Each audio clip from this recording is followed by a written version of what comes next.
Guys আসসালামু আলাইকুম। আশা করি আপনারা সবাই ভালো আছেন, আল্লাহর রহমতে আপনারা ভালোই থাকবেন। তো আমি বেরিয়েছি একটু বেড়াতে, তো 3:42-এ বেরিয়েছি আপনাদেরকে ওয়েদারটা দেখানোর জন্য। এমনি টাইমে তো বেরোনো যায় না, এমন টাইমেও এতই রোদের গরম, তো প্রচণ্ড রোদ থাকে। তো আজকে সকাল সকাল বেরিয়েছি, কেননা ওয়েদারটা এতই দারুণ, না বেরিয়ে থাকতে পারলাম না। তো চারিদিকটা দেখুন গাইস, এত দারুণ লাগছে, সবুজ, চারিদিকটা সবুজ। তো যেদিকেই তাকাবেন সেই দিকেই সবুজ।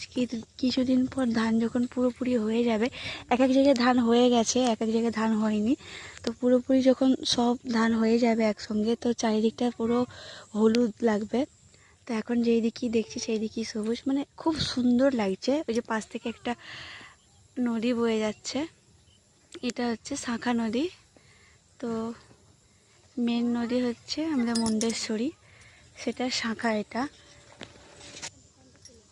এত সুন্দর লাগছে, দেখুন দারুণ লাগছে। তো ফাটাফাটি, তো অনেক রকমের সবুজ সবজি লাগানো হয়েছে, মূলো শাক, বরবটি, কলাই, অনেক কিছু। তো এই বলেই আমি আমার ব্লগ শেষ করছি।